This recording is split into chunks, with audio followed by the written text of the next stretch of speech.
on the bus to go to Santa Ana Volcano. Got here at 10 after 7 because it's supposed to leave at 7:30, and now it's 7:50 and they just let us on the bus and took off. So it's a school bus. It's not going to be a great ride because it's 2 hours. I'm going to read my book.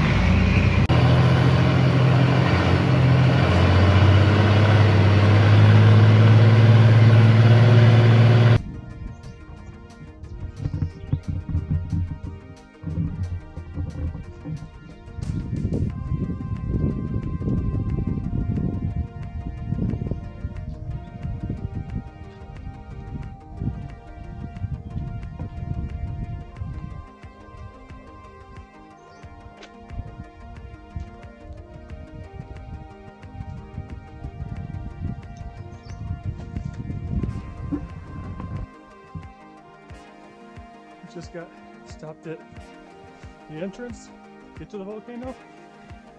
We told you have to pay to get on the private property. Oh, they got scammed. I don't know. Already really tired.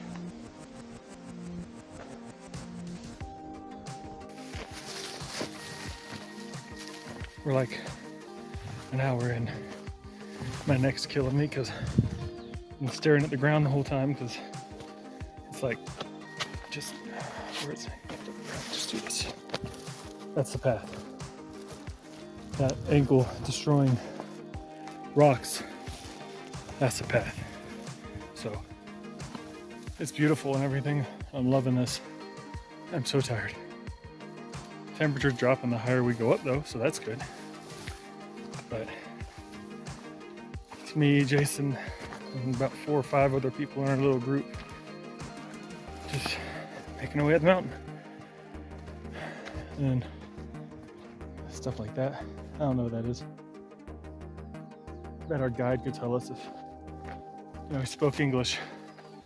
But I think we're almost there. I don't know.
Made it to the top. And that's the Santa Ana Volcano. It's beautiful. We almost died getting here. Fortunately, there was a guy selling all sorts of treats, including chocolate covered banana. It's unfortunately more phallic looking than I would like it to be, but it's necessary right now, so good. We made it. And we got volcano there, the caldera, and then this overlook back here. Very cool, super cool.